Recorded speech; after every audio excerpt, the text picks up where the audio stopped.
Assalamualaikum warahmatullahi wabarakatuh. Salam sejahtera buat kita semua.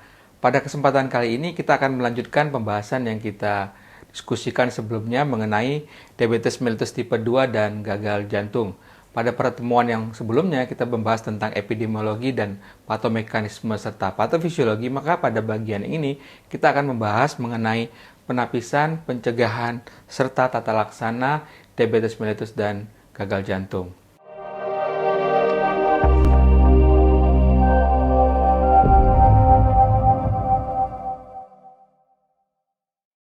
Kalau kita kembali kepada definisi yang disampaikan oleh American Heart Association terkait dengan stage atau stadium daripada gagal jantung, maka itu disesuaikan dengan perjalanan daripada penyakit gagal jantung tersebut. Dan kalau kita fokus pada diabetes mellitus tipe 2, maka itu dimulai dari stage A, di mana stage A itu adalah suatu kondisi di mana tidak ada gangguan struktur pada jantung dan juga tidak ada keluhan pada pasien, tapi memiliki faktor risiko. Dalam hal ini adalah gula darah yang tinggi. Nah, gula darah yang tinggi kemudian disertai mungkin juga dengan tekanan darah yang tinggi, maka akan menyebabkan progresivitas daripada state itu bergeser ke state B, di mana di state B itu tidak ada tanda dan gejala keluhan tentang gangguan jantung, tapi sudah mulai ada gangguan secara struktur.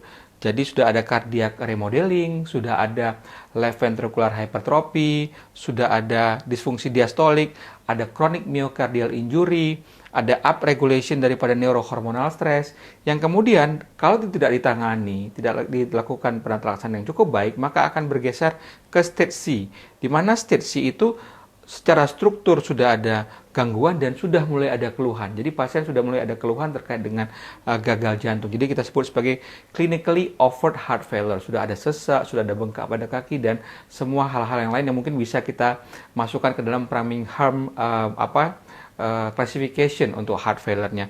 Dan di stage D itu sudah ada advanced heart failure. Nah, yang menjadi fokusnya adalah bagaimana diabetes mellitus tipe 2 dan heart failure ini kita memiliki kemampuan untuk melakukan penapisan. Karena penapisan itu merupakan suatu langkah yang cukup penting untuk melakukan pencegahan terhadap individu-individu yang dengan diabetes tipe 2 dan memiliki resiko untuk penyakit jantung, gagal jantung dalam hal ini. Kemudian pencegahan dan terapi, bagaimana pencegahan yang kita lakukan, terapi yang dapat dilakukan untuk mencegah progresivitas daripada gagal jantung pada pasien diabetes mellitus tipe 2. Nah, penapisan itu sudah kita mulai sejak pasien itu stage A, di mana artinya pasien-pasien yang memiliki faktor risiko, misalnya pasien dengan diabetes mellitus, ya dengan gula darah yang tidak terkontrol, maka kita sudah melakukan penapisan walaupun belum ada keluhan terkait dengan gagal jantungnya. Ada beberapa scoring system yang bisa kita pergunakan ya, tapi yang paling banyak atau yang sudah dilakukan validasi ya sudah sudah diperiksa keabsahannya itu antara lain scoring system dari WatchDM dan TRSHF ya. Kalau TRSHF score itu memiliki beberapa indikator atau parameter, misalnya riwayat heart failure dia memberikan poin 2, kemudian atrial fibrilasi memberikan poin 1, CAD penyakit jantung koroner 1, EGFR di bawah 60 itu 1, urin albumin kreatinin rasio di atas 300 itu 2, urin albumin kreatinin rasio 30-300 itu 1. Ada lagi yang misalnya yang menggunakan WatchDM score, ini juga cukup banyak dipergunakan untuk melakukan penapisan dan rasanya semua parameter ini bisa kita lakukan, bahkan di vaskes tingkat pertama juga bisa dilakukan. Misalnya parameternya adalah terkait dengan usia. Usia katakanlah 50-54 maka diberikan poin 1 dan secara berturut-turut berikutnya akan ada poin-poinnya. Kemudian BMI, indeks massa tubuh. Kemudian systolic blood pressure, tekanan darah sistolik, HbA1c-nya, data dari serum kreatininnya, data dari HDLC-nya, data dari prior MI, apa pernah sebelumnya terkena infark miokard, dan prior CABG. Jadi pernah nggak sebelumnya melakukan CABG. Nah, dari indikator tersebut kemudian diterjemahkan menjadi poin dan dijumlahkan. Kalau poinnya kurang daripada atau sama dengan 11 poin, itu termasuk kepada faktor risiko yang very low untuk terjadinya heart failure, di mana 5-year heart failure risk-nya sekitar 1,1%. Tapi kalau misalnya 16 sampai 18, maka dia masuk ke dalam kelompok yang high untuk terkena heart failure dalam 5 tahun berikutnya.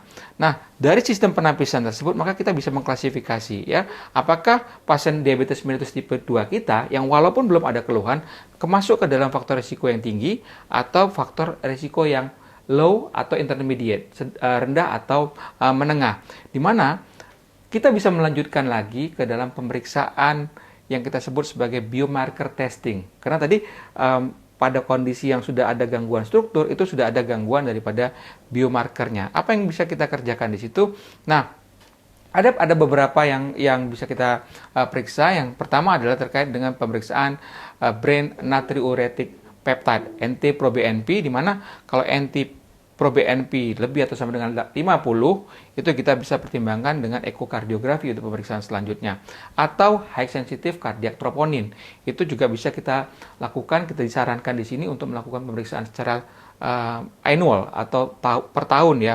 Kemudian selain itu juga kita melihat strukturnya, ekokardiografi. Ada 3 parameter yang dipakai: left ventricle hypertrophy, left atrial enlargement, diastolic dysfunction. Kemudian kita juga melakukan penilaian daripada disfungsi kardiak. Nah, dari data ini kita kemudian akan mengklasifikasi lebih lanjut state B itu menjadi B1, B2, B3, dan B4. Sekali lagi, ini pasien belum ada keluhan sama sekali terkait dengan gagal jantungnya. B1 itu biomarkernya meningkat, ya, tapi kardiak strukturnya dan fungsinya masih normal. B2 itu selected biomarker dan atypical cardiac structure, tapi cardiac functionnya masih normal. B3, elevated biomarker and atypical cardiac structure dan function. Dan B4, elevated biomarker, sudah ada low ejection fraction, sudah ada moderate to severe valvular disease. Nah, apa tindakan yang bisa kita lakukan dalam kondisi stage B ini? Pada B1, mungkin kita lebih mengedepankan lifestyle modification, kontrol faktor resiko, artinya gula darah, kemudian tekanan darah, ya, kemudian tindakan-tindakan yang terkait dengan kebiasaan itu dikontrol, kemudian bisa pertimbangan memberikan SGLT2 inhibitor dan mineralocorticoid receptor antagonis. B3 itu kita lebih intensif lagi, B4 mungkin kita bisa pertimbangkan untuk berkolaborasi dengan teman-teman dari kardiologi. Nah, pencegahan dan terapi. Pencegahan dan terapi gagal jantung pada diabetes tipe 2 ini kita mulai dari lifestyle modification, ya, mulai dari regular exercise, diet, pengaturan diet, kemudian membatasi asupan alkohol, kemudian memperbaiki atau mengontrol, mengendalikan tekanan darah. Karena kita tahu bahwa penurunan 10 mm Hg daripada tekanan darah itu akan menurunkan risiko gagal jantung sekitar 28%. Di mana kalau kita menggunakan ICVD RIS, itu bisa di-download di aplikasi, ada ICVD RIS, juga bisa web based. Kita hitung, kalau 10 years ICVD RIS-nya kurang daripada 15%, maka target tekanan darah adalah kurang daripada 140/90. Kalau 10 years ICVD risk-nya lebih atau sama dengan 15%, maka blood pressure targetnya di bawah 130/90. Nah, untuk mencapai tekanan darah seperti yang disarankan, direkomendasikan, maka obat apa yang terpilih? Obat yang terpilih adalah golongan dari ACE inhibitor atau golongan dari ARB. Nah, bagaimana dengan gula darah? Gula darah kita ada menggunakan obat-obat diabetes seperti yang saat ini kita kenal, misalnya metformin, ya. Metformin bisa dipergunakan, walaupun dulu sempat ada isu terkait dengan risiko lactic acidosis pada heart failure, tapi dalam perkembangannya ternyata tidak terlalu besar, ya, bisa dikatakan minimal risiko untuk lactic acidosis, sehingga dikatakan metformin bisa digunakan dengan safe pada pasien dengan heart failure. Kemudian sulfonylurea. Yang direkomendasikan adalah golongan sulfonylurea yang generasi ketiga, ya, di mana seperti misalnya glimepiride, ya, gliclazid, ya, di mana itu didasarkan pada studi Carolina Study, di mana glimepiride itu ternyata tidak memberikan beban tambahan kepada pasien dengan gagal jantung. Nah, kemudian insulin yang sering kita kombinasikan dengan obat-obat oral yang lain. Origin Study pada insulin glargin dan Devote Study pada insulin degludec itu mengatakan bahwa non-inferior untuk pasien-pasien dengan gagal jantung. Jadi insulin bisa dengan aman dipergunakan. Yang menjadi catatan pada obat-obat yang sering kita pergunakan saat ini adalah pioglitazone. Karena pioglitazone baik itu rosiglitazone maupun pioglitazone ya dari golongan thiazolidinedione itu bisa meningkatkan resiko atau menambah beban kerja daripada heart failure, sehingga tidak direkomendasikan untuk dipergunakan pada pasien yang sudah ada gagal jantungnya. Kemudian bagaimana dengan obat-obat yang diabetes yang saat ini kita kenal? DPP-4, GLP-1 dan SGLT2 inhibitor. Kalau kita lihat ya, DPP-4 inhibitor dipergunakan dengan kewaspadaan khusus ya. Kenapa? Pada beberapa studi seperti misalnya Safortibul 53 dengan saxagliptin dan Examine itu alogliptin itu meningkatkan resiko hospitalisasi oleh karena heart failure.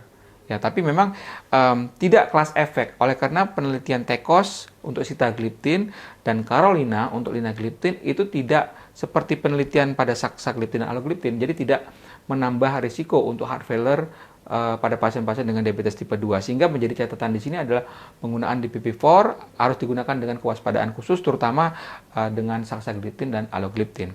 Nah, SGLT2 inhibitor itu memberikan efikasi yang positif untuk gagal jantung. Oleh karena hampir semua studi yang menggunakan SGLT2 seperti empagliflozin dengan EMPA-REC outcome, canagliflozin dengan CANVAS trial, kemudian DECLARE TIMI dengan dapagliflozin dan VERTIS CV dengan ertugliflozin itu memberikan efek yang sangat positif untuk gagal jantung. Jadi bisa mencegah resiko hospitalisasi pada pasien-pasien diabetes tipe 2 dengan heart failure.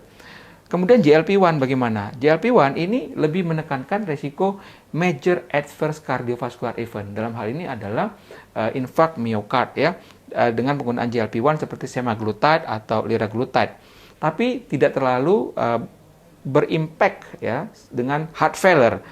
Walaupun ada meta-analisis yang mengatakan dari 8 cardiovascular outcome trial itu penggunaan GLP-1 reseptor agonis bisa menurunkan sekitar 11% risiko untuk hospitalisasi pada pasien-pasien heart failure dan type 2 diabetes. Tapi GLP-1 lebih berfokus pada major adverse cardiovascular event. Nah, inilah yang kemudian memberikan perubahan dalam panduan tata laksana diabetes mellitus akhir-akhir ini. Kalau kita lihat ya, panduan terakhir itu membagi dua kelompok besar ya. Pertama adalah kelompok dengan cardiorenal risk reduction. Jadi pada kelompok-kelompok pasien diabetes yang sudah ada ASCVD, pasien diabetes dengan ada high risk untuk ICVD, pasien diabetes dengan heart failure, dan pasien diabetes dengan CKD. Jadi tanpa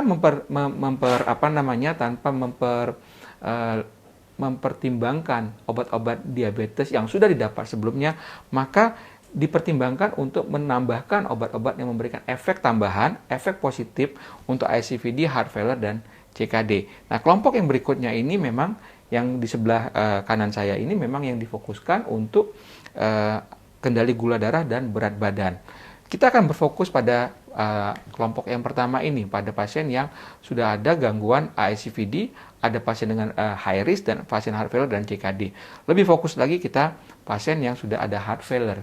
Karena pada pasien dengan ada heart failure, kalau kita lihat maka rekomendasinya adalah pemberian SGLT2 yang memiliki heart failure benefit in population. Jadi berbeda dengan ASCVD. Heart failure dibedakan tersendiri karena pada ASCVD pemberian yang dikedepankan adalah GLP-1 atau SGLT2. Tapi kalau pada heart failure maka tadi pemberian SGLT2 yang lebih dikedepankan.